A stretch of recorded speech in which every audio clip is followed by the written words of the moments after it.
Nomor 22. Dianjurkan terjemahan-terjemahan yang tepat.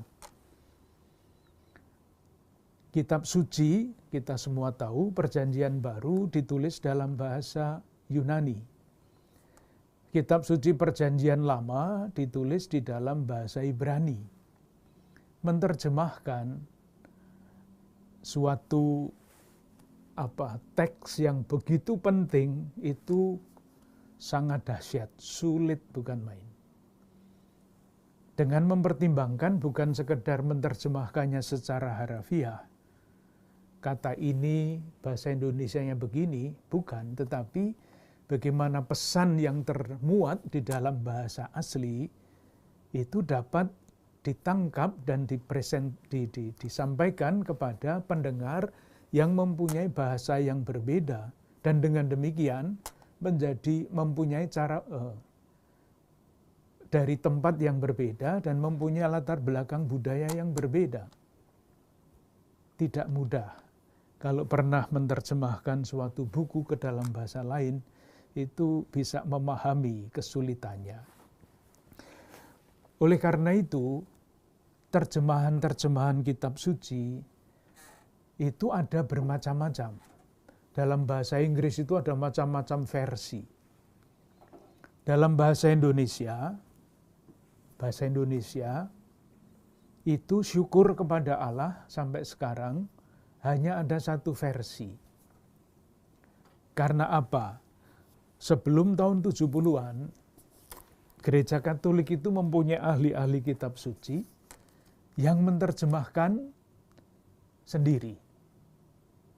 Saudara-saudara kita, Gereja Protestan, mempunyai ahli-ahli yang menerjemahkannya sendiri. Ini kitab suci yang diterjemahkan oleh ahli-ahli Katolik sampai tahun 74. Sesudah itu tidak ada lagi kecuali di perpustakaan.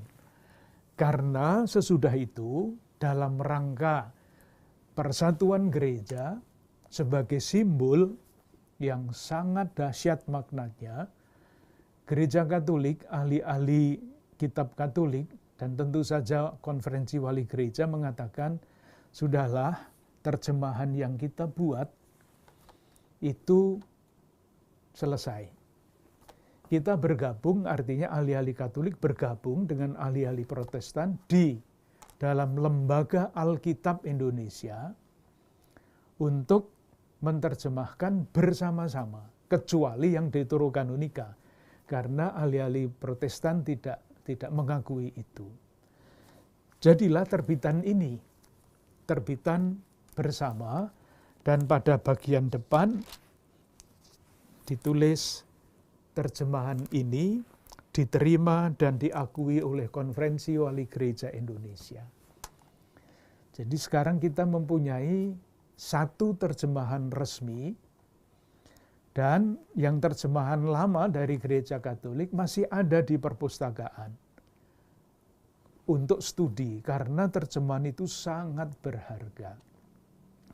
Nah, terjemahan yang ini, yang praktis dari tahun 74, itu sekarang sedang direvisi. Silahkan membayangkan revisi terjemahan itu butuh waktu tidak 1 bulan, 2 bulan, sudah 10 tahun belum selesai.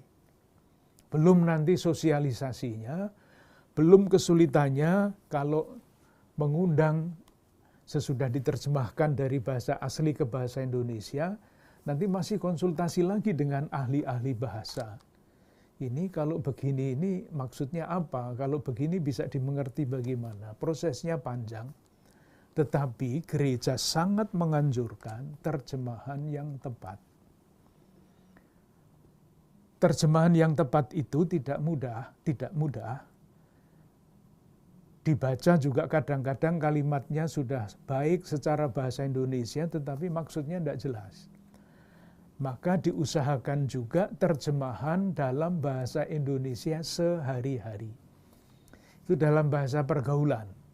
Jadi kalimatnya nanti kalau bertemu dengan edisi yang seperti itu, kitab suci dalam bahasa sehari-hari, itu dibacanya lebih enak. Karena memakai bahasa yang tidak kaku, Tujuannya supaya siapapun bisa memahami itu dalam bahasa Indonesia yang sederhana. Masih ada lagi terjemahan lain, yaitu terjemahan yang dipakai untuk ibadah, liturgi. Itu sudah sejak zaman dulu ada naskah yang berbeda untuk liturgi. Maka kalau kita pergi ke gereja membawa Alkitab ini dan mencocokkan dengan yang dibacakan dari leksionarium yang dipakai untuk ibadah, kadang-kadang loh kok berbeda. Ya memang berbeda, karena itu kepentingan untuk liturgi yang khusus. Itu mengenai terjemahan kitab suci.